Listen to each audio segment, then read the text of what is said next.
All right. Welcome, everybody. I am the field CTO at Windsurf. For those that don't know Windsurf, Windsurf is an agentic IDE, a coding assistant, formerly known as Codium. Some people know it as Codium. Most people know it as Windsurf, hence the new name. What we're really going to talk about today is the second half of the title, speed of change. The world of AI is changing so quickly. New models that are setting the frontier or the state of the art come out every day, maybe every hour, right? And we're going to talk about how, as an enterprise, you can kind of rationalize the speed of things changing around you and how to make decisions and roll out coding assistants. We'll take a show of hands here. How many people think that AI will give their company some kind of competitive edge in the market? Yeah. And I think that this is something you'll read about a lot in the newspaper, on Twitter, whatever it might be, that 9 in 10 people or enterprises believe that as well. However, that statistic, because it's true, is actually meaningless. And what I mean by that is if everyone in the room is adopting AI in order to get the competitive edge, you're actually not getting a competitive edge. The only people missing out are the 1 in 10. And that's a small fraction here. So the question is, what do you do then as an enterprise in order to get a competitive edge?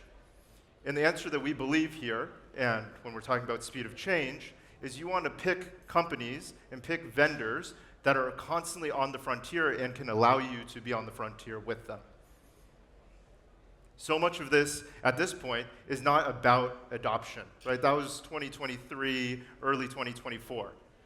Now what it's all about is adaptation, constantly changing as the market moves around you. Oh, here we go. Here's a quick slide of kind of all of the features we've rolled out since the early days of Codium back then. Back then, we're just giving you an autocomplete model where you would tab your way, and that was cool. It would get you a few words at a time.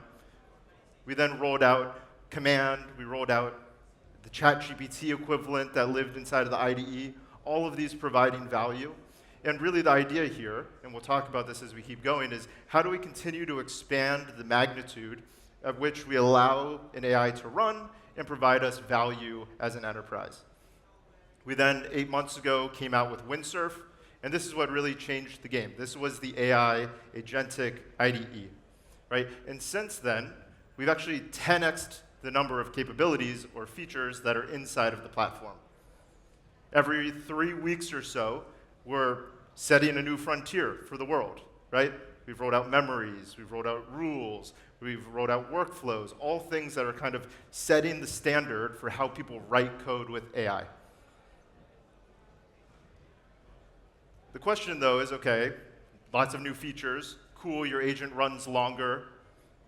What is the value that's being accrued?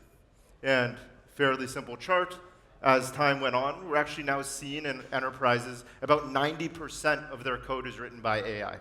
And this is often a very stunning figure when we show this to CTOs or whoever it might be. They're shocked by this number, but it's true. This is the data. The other interesting point on why this graph is important is that if you adopted, say, Codium back in the day, or other places in the market, and you're still using the same product from 6 months ago, you are so far behind. And that's really the point here. As these systems continue to increase in quality, we'll quickly be into the nine-figure lines of code written per day, and we hope that enterprises are along for the ride with us. Speaking of enterprises, that is kind of the bread and butter of Windsurf. I think oftentimes we have conversations with enterprises that are kind of shocked by the growth that we've had based on just boots on the ground, kind of bottoms-up engagement. But for us, vibe coders are great. We love vibe coders, hobbyists, and we do build a great product for them. But enterprises is really where we focus. So we do have 1 million users on Windsurf, and of course that does span across our consumer base as well.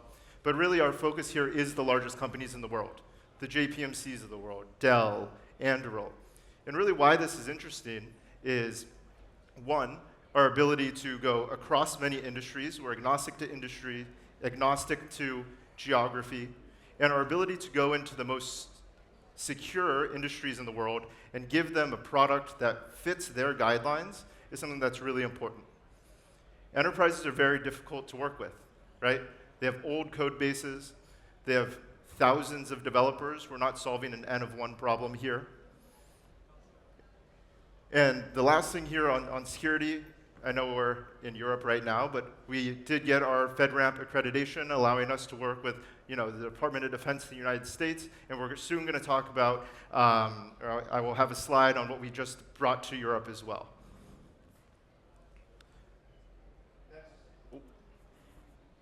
I think my mic's back. Next, we're going to show a video of one of our customers. We want you to hear from them and not from me. So I'm Dimitris Bountolos, the Chief Information and Innovation Officer of Ferrovial. Ferrovial is one of the largest infrastructure players, representing many activities under the umbrella of one global group. We are covering from the design, financing, construction, and operation of different asset class, from highways, airport, energy, data centers, and transversally having a quite strong construction capabilities. So we are using AI for almost a decade in order to anticipate, to control, to monitor, to forecast any kind of variable that could give us a competitive edge. Our future and the present is not attached to the physical world. That has been the backbone of our activities. Right now, in order to be competitive and in order to develop the proper type of asset that will be resilient for the future, we are forced to simulate, to create a digital environment, and that collision of that physical world. Windsurf has enabled the possibility to replicate the real world in a digital environment and to identify areas of improvement through the software that we are implementing and injecting in that synthetic environment that at the end is helping us to anticipate, to understand, to standardize how we are interacting and simulating in that physical world. No? Typically, we were filtering, creating bottlenecks in our finance or prioritization. Right now, we are bringing ideas to life from months to days. It's helping us to not shortcut, but to define an easier path, removing the fear of the uncertainty. When you know that you are able to deploy faster, you are able to deploy in a controlled environment, and you are able to deploy in an orchestrated and transversal way, you are starting to feel much more comfortable in order to bring ideas into reality.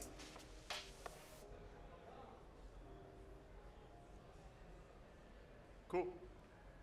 This is a great example of a legacy industry that we were able to come in and help them take things that they thought would take days and turn them into hours, right? For us, we're very interested in working in these kind of brownfield spaces.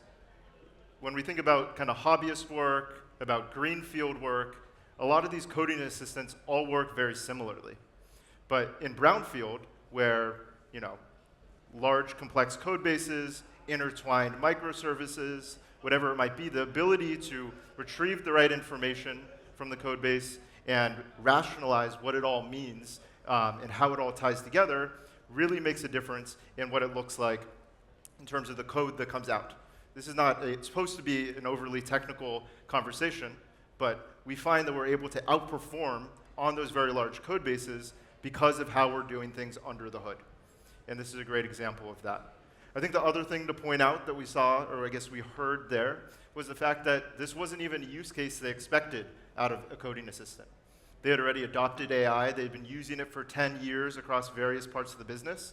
And this is also what we're seeing in other enterprises. When we're starting off pilots and we're talking to them about the use cases they think they'll find value in a pilot with us, usually those use cases aren't even on the sheet when we go and talk to them after the pilot.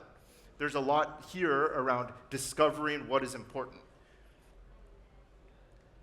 And that is our mission. How do we accelerate the enterprise? Accelerate enterprise software engineering by 99%. This is an extremely complex problem. I wouldn't say that we're anywhere close to 99%. I think the nature of this summit would look quite different if we were there. But we need to constantly push the frontier. And we'll talk a bit about what that looks like in the next video. It's important to note, though, we're not just talking about code gen. Code gen is very important. It's probably the most valuable part of the SDLC. And if you do it correctly, then everything that happens from the left and to the right of actual code gen is much easier because you've done it well. But we need to continue to expand where you interact with Windsurf, that's on new surfaces.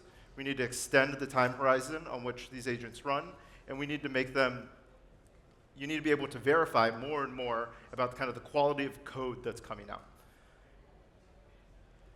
So in this example, I'll kind of talk through as we see it on the screen. This is a great example of us going from some idea, we'll produce the code, we'll figure out how to iterate on it, all inside of the Windsurf IDE. Every great front end starts with structure.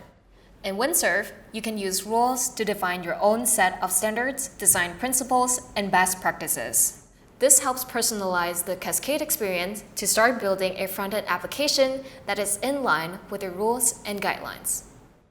Now that we have our standards set, let's jump into the design.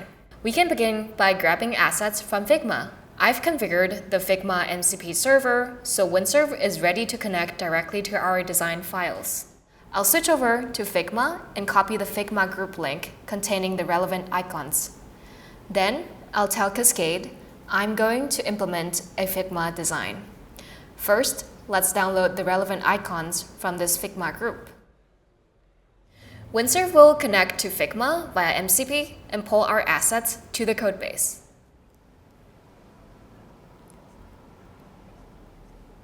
Let's do the same with our images. I'll grab the Figma group link for the images and tell Cascade to download these images from this Figma group.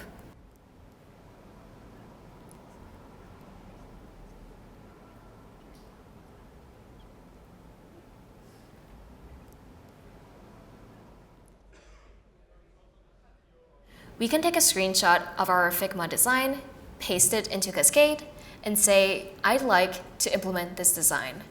You shouldn't need your Figma MCP tools anymore. Use the assets we've downloaded previously as necessary. Cascade understands the visual context of the image and translates it into code, seamlessly bridging the gap between design and implementation.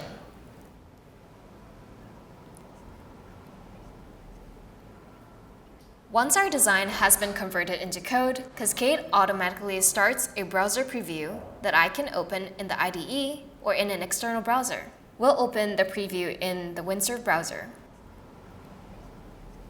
What's even cooler is that I can select an element in the browser itself. I'll go back to Cascade and say, reduce top padding by 20 pixels and lighten the background color.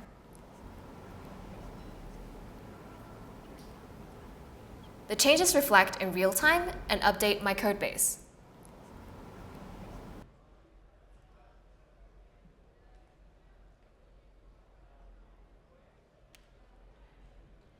Hello. All right, we're back. Thought I was narrating over that, I guess not. But really what we saw in there were the three pillars of where we're going, right? It's a new product surface. You guys got to see the Windsurf browser, which is a foundational piece of what we're going to continue to build on, because naturally, outside of CodeGen, so much of what a developer is doing that's important context lives inside of that browser.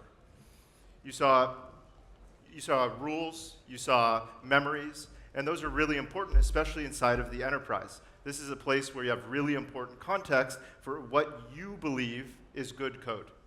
I think the last piece, everyone knows about MCP, but this is a thing we're going to continue to invest in, both MCP and direct integrations themselves, because a lot of what is holding back agents right now is that ability to find the correct data, the important context, whether that be in Slack, whether that be in your Google Docs, or some random picture of some whiteboard that you were sketching on. All of those things are important pieces that we want to bring in to the agent as we move into the future. A lot of those things I just said are complex when we move outside of just an individual developer doing or using those things. We need to do it at scale inside of the enterprise.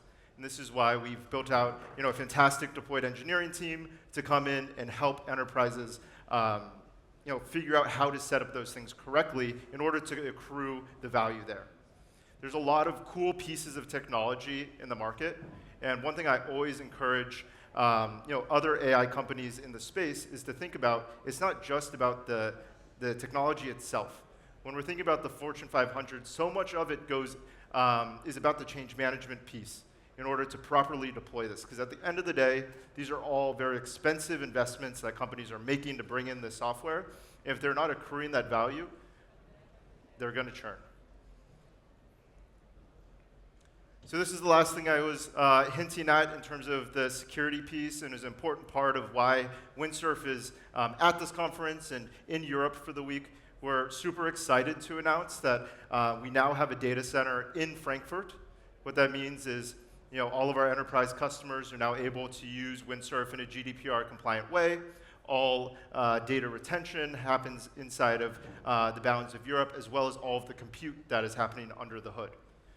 We just want to kind of enforce our commitment to bringing a first-class citizen product to Europe and make sure that we're, again, not having our enterprises bend their security in order to meet us where we are. We want to meet them where they are.